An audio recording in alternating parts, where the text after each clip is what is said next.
శ్రీమాత్రే నమః. లలితా సహస్రనామ స్తోత్ర అర్థాలు ఫలితం వీటి గురించి తెలుసుకోబోతున్నాం. అంతకంటే ముందుగా అయితే మన ఛానల్ని ఎవరైనా మొదటిసారి చూస్తున్నట్లయితే ప్లీజ్ లైక్ చేయండి, షేర్ చేయండి, సబ్స్క్రైబ్ చేసుకోండి. అలాగే పక్కనే ఉన్న బెల్ ఐకాన్ కూడా క్లిక్ చేసి పెట్టుకోండి. ఆల్ అనే ఆప్షన్ క్లిక్ చేసుకోండి. నేను వీడియోస్ అప్లోడ్ చేసిన వెంటనే మీకు నోటిఫికేషన్ ద్వారా వస్తాయి. ఇక వీడియోలోకి వెళ్దామా మరి. లలితా సహస్రనామ స్తోత్ర అర్థాలు ఫలితం.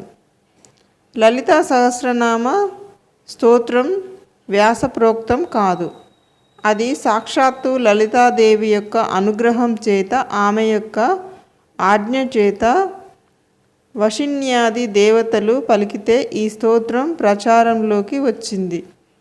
ఈ నామాలని ఎవరు అనుసంధానం చేస్తారో, ఎవరు ప్రతిరోజు ఈ లలితా సహస్రనామ స్తోత్రాన్ని చదువుతూ ఉంటారో వారి యందు నాకు ప్రీతి కలిగి వారికి సంబంధించిన సమస్త యోగక్షేమాలను తానే స్వయంగా విచారణ చేస్తాను అని అమ్మవారు ఆనాడు ప్రతిన పూనింది. కాబట్టి కలియుగంలో మనకి లలితా సహస్రనామం వంటి సహస్రనామ స్తోత్రం లభించడం కేవలం భగవంతుని యొక్క నిర్హేతుక కృపాకటాక్ష వీక్షణం తప్ప అన్యము కాదు. ఇది తల్లి యొక్క పూర్ణానుగ్రహముగా మనకు అందినటువంటి స్తోత్రం. నామము అంటే పేరు. లలితా సహస్ర నామ స్తోత్రము అని ఒక మాట అంటున్నాం, కానీ బాహ్యంలో అది రహస్యనామ స్తోత్రం అనే విషయాన్ని కాసేపు పక్కన పెట్టండి. లలితా సహస్రనామ స్తోత్రం అని అవసరం అవుతుందా? ఆవిడ పేరు లలిత అయితే ఆవిడని సహస్రము అంటే అనంతము అని పేరు. అనంతము అంటే లెక్క పెట్టలేనన్ని, సహస్ర శీర్ష వాదన, సహస్రాక్షి, సహస్రపాత్ అంటే ఖచ్చితంగా లెక్క పెట్టడానికి 1000 తలకాయలు ఉన్నది అని కాదు దాని అర్థం. అనంతమైన తలలు కలది అని. అనంతమైన నామములు ఎందుకు ఉండాలి? ఒక రూపం ఏర్పడితే ఆ రూపాన్ని గుర్తుపట్టి పిలవడానికి ఒక నామం అవసరం. మనసుతో పలకాలి. లలితా సహస్రనామ స్తోత్రం చదవడం అంటే లలితా సహస్రనామ స్తోత్రం కొన్నాళ్ళకి నోటికి వచ్చేసి అప్పచెప్పేయడం కాదు. లలితా సహస్రనామ స్తోత్రం చదివేటప్పుడు ఒక్కొక్క నామము చెబుతున్నప్పుడు ఒక్కొక్క గుణము ప్రకాశించినటువంటి కారణం చేత మనస్సును హత్తుకొని నిలబడిపోవాలి. భవానీ మాతే లలితాదేవి ఎరుపు రంగు దుస్తులు కట్టుకున్న ప్రేమమయ చూపులు కలిగిన పాశము, అంకుశం, పుష్పం, చెరుకుగడను 4 చేతులలో ధరించిన అనిమాది సిద్ధులను కలిగిన శివుని భార్య అయిన భవానీయే లలిత. రావణుని చంపాలంటే ఆదిత్య హృదయం పారాయణం చేస్తేనే సాధ్యం. ఆ మహామంత్రాన్ని శ్రీరాముడికి చెప్పినవారు అగస్త్య మహాముని. అటువంటి అగస్త్య మహాముని ఆత్మతత్వమును తెలుసుకోవాలనుకుంటాడు.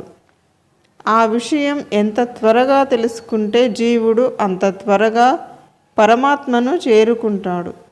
జనన మరణ జంఝాటం నుండి తప్పించుకోగలుగుతాడు.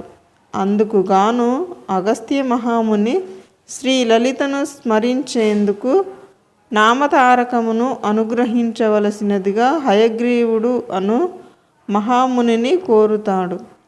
ఏ పేరిట పిలిస్తే ఆ తల్లి పలుకుతుందో ఆ పేర్లన్నీ హయగ్రీవుని అశ్వకంఠముతో ఆశువుగా వస్తాయి. ఈ నామ సహస్రమే లలితా సహస్రం. ఇవి 1000 నామాలు.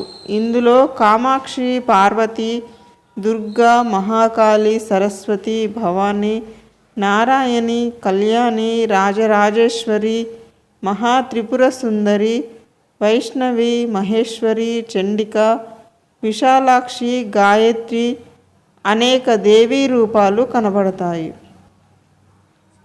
శ్రీ లలితా సహస్రనామములు కేవలం స్తోత్రం కాదు, ఇది గొప్ప శాస్త్రము, గొప్ప ప్రమాణం.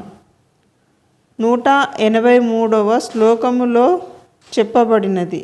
ఈ 1000 నామాలు 183 శ్లోకములలో చెప్పబడినవి. శ్రీమాత అను నామముతో మొదలై లలితాంబిక అను నామంతో పూర్తవుతుంది. విడివిడిగా చదివితే ఓం శ్రీమాత్రే నమః అని చదవాలి. అర్థము తెలుసుకునే చదవాలి. అలా వీలు కానప్పుడు నామ జపము వలె చదవాలి. ఎలా చదివినా భక్తితో చదివితే పుణ్యం వస్తుంది. శ్రీమాత ఈ నామంతో మొదలవుతుంది. ఈ నామము వివరణ ఇవ్వబడుతుంది. శ్రీమాత శ్రీదేవి మాతృమూర్తి అయి సృష్టికి కారకురాలైనది. తల్లి తండ్రి గురువు రూపములో ఉన్నది. శ్రీ అంటే లక్ష్మి. మాతృ సహజమైన మమకారం అందిస్తుంది. ప్రేమతో కూడిన కాఠిన్యం ప్రదర్శిస్తూ సమస్త ప్రాణికోటిని సరిదిద్దుతుంది. ప్రతి నామము ఒక మంత్రం. ఈ నామములు చదివితే వచ్చే ఫలితం క్లుప్తంగా తెలుసుకుందాం. జీవితం తరిస్తుంది, అపమృత్యువు పోతుంది, ఆయుష్ పెరుగుతుంది, ఆరోగ్యం బాగుంటుంది, సర్వపాపాలు తొలగిపోతాయి. ఇంతకు మించిన ఆనందం మరొకటి ఉండదు. అందుకే శ్రీ లలితా సహస్రనామాలు చదువుదాం, చదివించుకుందాం, ముక్తిని పొందుదాం. ఓం శ్రీమాత్రే నమః.